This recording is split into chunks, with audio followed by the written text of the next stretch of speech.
Hello hi welcome नमस्ते, मेरा नाम ऋतिक और आज हम फिर से बात करने वाले हैं एक और इंटरेस्टिंग कंसेप्ट के ऊपर। तो ये वीडियो सेमेस्टर 5 के उन बच्चों के लिए मोस्ट इंपॉर्टेंट होने वाली है जिनके पास सब्जेक्ट है बिजनेस इकोनॉमिक्स। तो चाहे वो बीकॉम प्रोग्राम में है चाहे वो ऑनर्स में है, उनके लिए वीडियो काफी इंपॉर्टेंट होने वाली है। और इस चैप्टर की इंट्रोडक्शन वीडियो मैं डाल चुका हूँ ऑलरेडी। जिन बच्चों ने वो वीडियो ना देखी हो पहले जाकर वो वीडियो देखना, और हमेशा किसी भी प्लेलिस्ट की वीडियो को सीरीज वाइज देखा करो ताकि आपके हर एक कंसेप्ट सीरीज वाइज ही कंप्लीट होते चले जाए।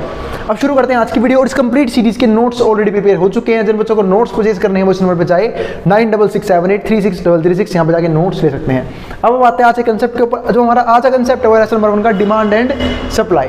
अब ये है क्या वो समझते हैं। तो आज के वीडियो में समझना होगा नेचर ऑफ बिजनेस इकोनॉमिक्स, मतलब बिजनेस का इकोनॉमिक्स में क्या रिलेशन होता है उसको हमने थोड़ा बहुत देखा था प्रीवियस वीडियो में, और इकोनॉमिक्स होता क्या है उसको भी डिस्कस करना है प्रीवियस वीडियो में। लेकिन आज हम समझेंगे नेचर कि बिजनेस इकोनॉमिक्स का नेचर कैसा होता है, कैसे बिजनेस के अंदर इकोनॉमिक्स जो है वो अलग तरीके से रोल प्ले करता है एक बिजनेस को इफेक्टिव तरीके से रन करवाने में।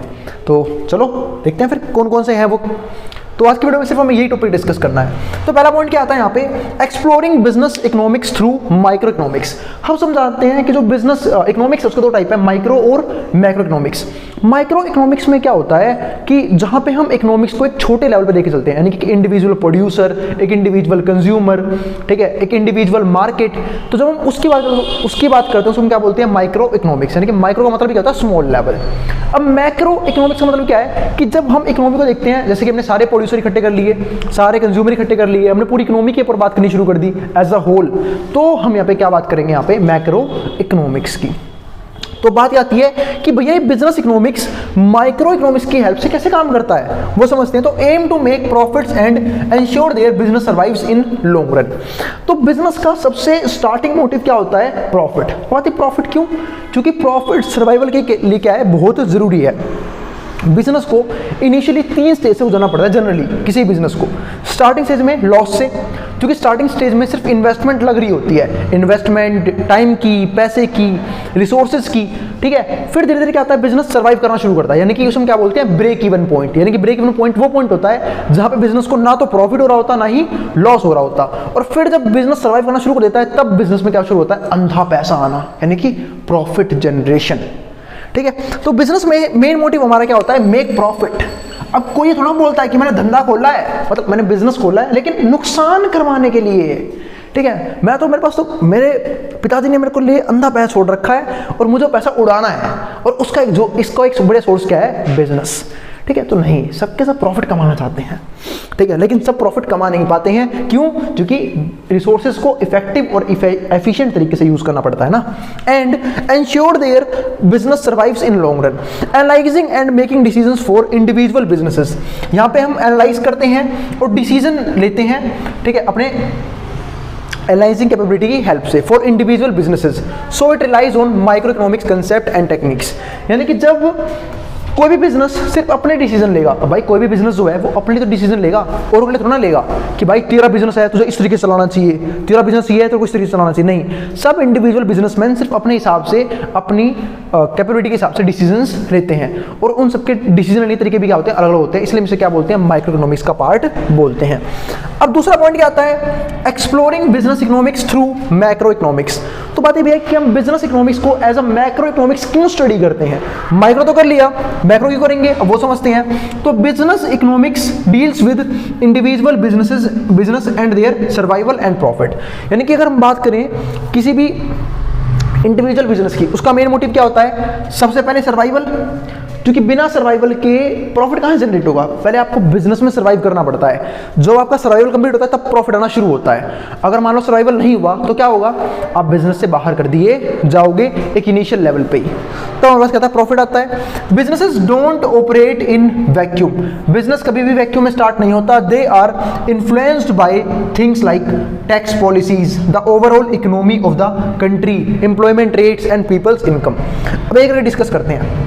मतलब बिजनेस जो है वो कभी भी यूं नहीं कि आपने स्टार्ट कर दिया सिर्फ आप ही उसके हिसाब से काम करोगे। गवर्नमेंट को बिजनेसेस को बहुत सी चीजें अफेक्ट करती हैं। उनमें से क्या क्या चीजें आती हैं, एक तो गवर्नमेंट की टैक्स पॉलिसीज, गवर्नमेंट जो है कितना क्या टैक्स ले रहे हैं, क्या कुछ बिजनेस ऐसा भी है जिसमें सब्सिडीज मिल रही है, और कुछ बिजनेस ऐसे भी होते हैं जो हमारे क्या होती हैं, सोशली अनएक्सेप्टेबल होते हैं, और उसके लिए गवर्नमेंट क्या करती है, हाई टैक्स चार्ज करती है, जैसे कि बीड़ी, सिगरेट, अल्कोहल, सुट्टा, है ना, जो आजकल की जनरेशन का फेवरेट शौक है। दूध पीने के लिए पैसे हो चाहे ना हो, लेकिन सुट्टा पीने के लिए पैसा उनके पास जरूर उपलब्ध हो जाता है, ठीक है। तो ऐसे केसेस में गवर्नमेंट क्या करती है, हाई टैक्स करती है। बात है कि भैया गवर्नमेंट बैन क्यों नहीं कर देती? अरे देखो, अगर गवर्नमेंट बैन कर देगी तो लोग पत्तों से बीड़ी बनाना शुरू कर देंगे अपने अपने घर में, ठीक है। तो ऐसा ना हो, इसलिए गवर्नमेंट सोचती है कि यार मैं क्यों बनाना, हम क्यों अपना नुकसान करें, रिवेन्यू तो आ रहा है ना कम से कम, तो बिकने दो। क्योंकि कई स्टेट ने कोशिश की थी कि भाई वो बैन कर दे अल्कोहलिक चीज़ें, वहाँ पे लोग घर घर में दारू बनाना शुरू कर दिया था लोगों ने, ठीक है। तो ऐसा हाल गवर्नमेंट को नहीं चाहिए, ये घर घर में दारू बने, इससे बढ़िया है कि भाई तुम जाओ ठेके पे वहाँ जाके पियो। कोविड का देख लो, कोविड में बेसिक नेसेसिटी चीज़ें लेट खुली हों, ठेके पहले खुल गए थे सारे के सारे। तो गवर्नमेंट को पता है किसी की सबसे ज़्यादा जरूरत है हमारे देश के यूथ को। अब क्या आता है हमारे पास आगे, the overall economy of the country. जो ओवरऑल इकोनॉमी क्या है कंट्री की, वो कैसे होनी चाहिए, एम्प्लॉयमेंट रेट्स। अगर हम बात करें एम्प्लॉयमेंट रेट्स की, यानी कि एम्प्लॉयमेंट रेट कैसी है, क्या ज़्यादा अनएम्प्लॉयमेंट है या कम अनएम्प्लॉयमेंट है, तो इसको हम क्या बोलते हैं, एम्प्लॉयमेंट रेट्स कैसी है कंट्री की, ये भी अफेक्ट करती है। एंड पीपल्स इनकम, यानी कि लोगों की इनकम किस लेवल पे है, ये सारी चीज़ें बिजनेस को इफेक्ट करती हैं। तो बात ये लोगों की इनकम से बिजनेस पे क्या फर्क पड़ेगा? अरे मेरे भाई एक सिंपल सी बात पूछता हूँ, मान लो तुमने एक जूते बनाने वाली फैक्ट्री खोल दी, ठीक है, एक सिंपल सा लॉजिक वाला एग्जांपल दे रहा हूँ, जूते वाली फैक्ट्री खोल दी मान लो हमने, पर उस कंट्री में इतने गरीब लोग हैं वो रोटी कपड़ा मकान तक अफोर्ड नहीं कर पा रहे, क्या करोगे जूते का? लोग जूते खरीदने जाएंगे तुम्हारे 1000 रुपए के, अरे सर जी ये देखो ये आया है वुडलैंड कंपनी का नया ब्रांड, ठीक है, अब जाओ इसके जूते लो, ये जूते 5000 रुपए के, उनके पास खाने के पैसे नहीं है, रोटी नहीं है उनके पास, कपड़ा नहीं है, मकान नहीं है, कहाँ से लेंगे? अनअफोर्डेबल चीज़। तो लोगों की इनकम भी बिजनेस को अफेक्ट करती है। जिस कंट्री में इनकम ज़्यादा होती है वहाँ पे महंगी महंगी कंपनी से, जैसे देखो गूगल यूएस की देने है, एप्पल के फ़ोन कहाँ चलते सबसे ज़्यादा, यूएसए में, ठीक है। वो अलग बात है कि आजकल लोग इंडिया में भी ईएमआई पे ले लेते हैं, चाहे भरने में उसे 1 साल लग जाए, वो बात अलग है, लेकिन हाँ, तो पीपल्स की इनकम भी बिजनेस को अफेक्ट करती है। मैंने उसका रीजन भी समझा दिया आप लोगों को। अब तीसरा पॉइंट क्या आता है हमारे पास यहाँ पे, viewing business economics as science. अब बात है बिजनेस का साइंस से क्या रिलेशन है, बिजनेस इकोनॉमिक्स का साइंस से क्या रिलेशन है वो समझते हैं। देखो जब हम डिसीजंस लेते हैं तो यहाँ पे हम कुछ चीज़ें टूल्स यूज़ करते हैं जो एक साइंटिफिक टूल्स की तरह हम कह सकते हैं, जैसे कि स्टैटिस्टिक्स। आप सबको पता है इकोनॉमिक्स की एक ब्रांच होती है, हम जब इकोनॉमिक्स में चूज करते हैं 11th में या फिर 12th में, हमारे पास एक ब्रांच हमें स्टैट्स भी पढ़नी पड़ती है, तो स्टैटिस्टिक्स। फिर क्या आता है हमारे पास मैथमेटिक्स, जिससे सब भागते हैं, पता नहीं क्या है, 1 नंबर का सब्जेक्ट है बिल्कुल मक्खन सा, ठीक है, मैथमेटिक्स। फिर क्या आता है इकोनोमेट्रिक्स, ये तो मैंने पढ़ा रखा है, जिनको भाई इसमें दिक्कत हो तो कोई दिक्कत नहीं है, प्लेलिस्ट बन रखी है, आराम से जाके देख लेना। फिर क्या आता है हमारे पास हेल्प विद दिस, तो ये सारे टूल्स जो हैं वो कहीं ना कहीं इकोनॉमिक्स के डाटा कलेक्शन में, उनको एनालाइज करने में हेल्प करते हैं, तो इसलिए क्या है काफ़ी इंपॉर्टेंट टूल है, ठीक है। तो business economics combines these decisions sciences with economic theories.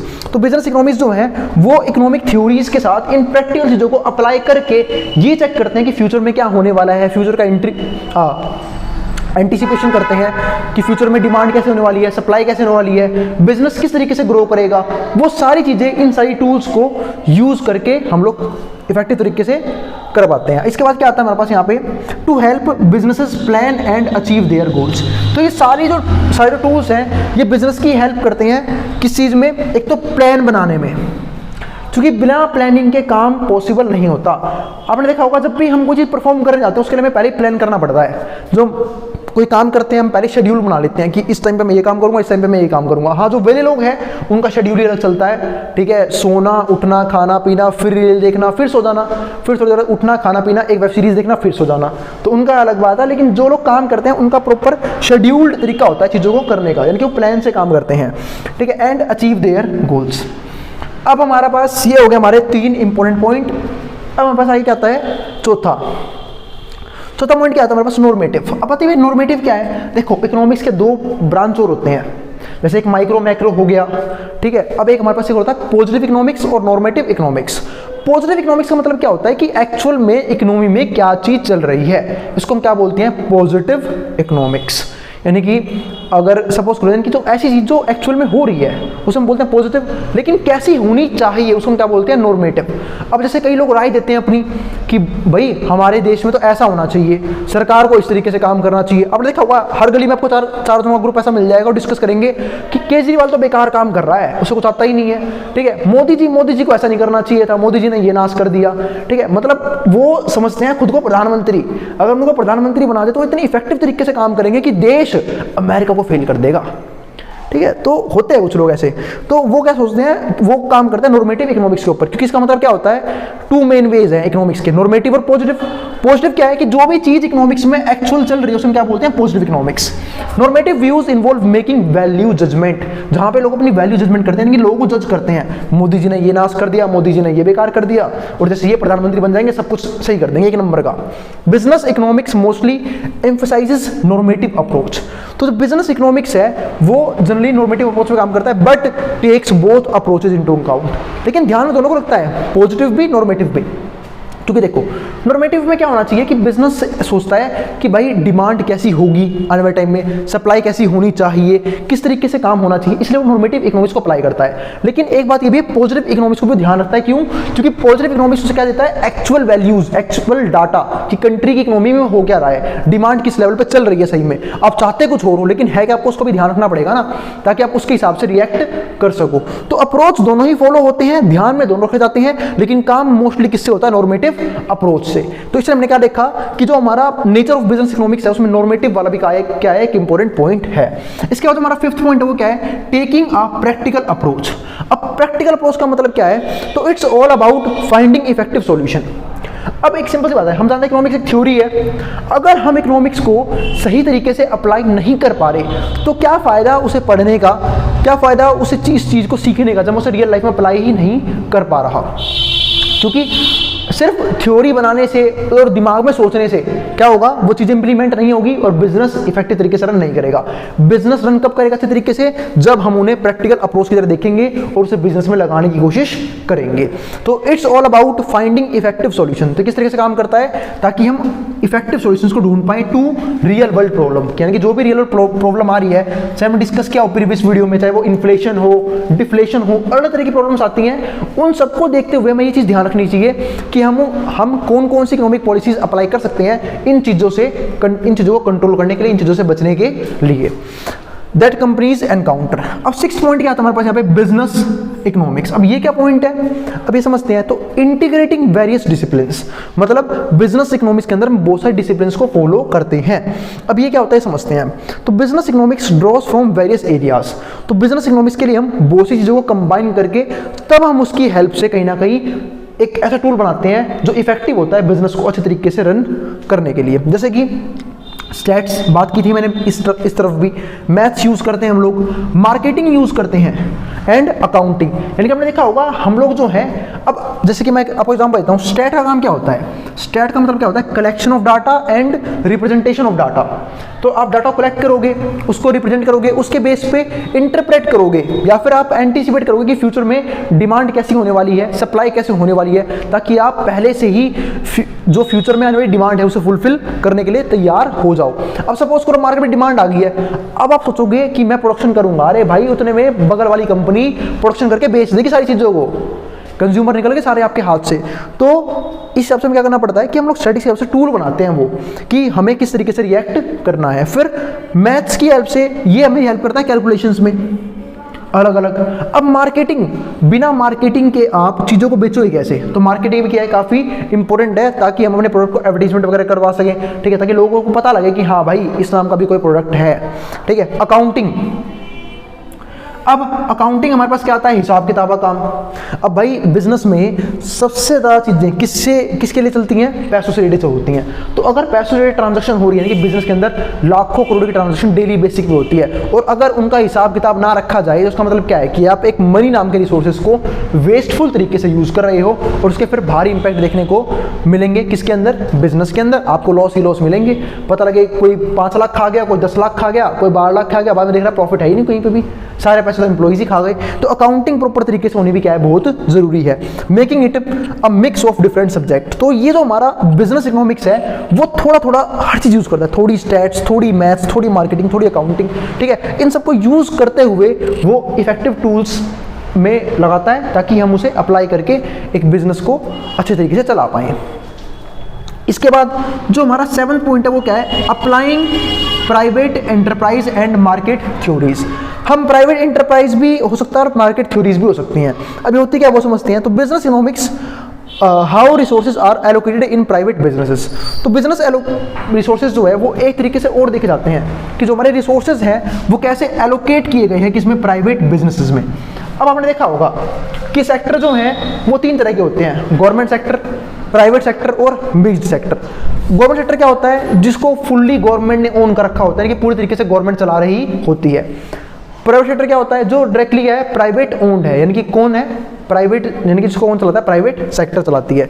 अब बात आती है कि भाई मिक्स सेक्टर कौन सा है, जिसको गवर्नमेंट और प्राइवेट दोनों मिलकर रन करते हैं। जैसे कि इंडिया में क्या है, मिक्स्ड इकोनॉमी, गवर्नमेंट और प्राइवेट दोनों मिलकर कंट्रोल करती हैं उन्हें, इसलिए हम क्या बोलते हैं यहाँ पे मिक्स्ड इकोनॉमी।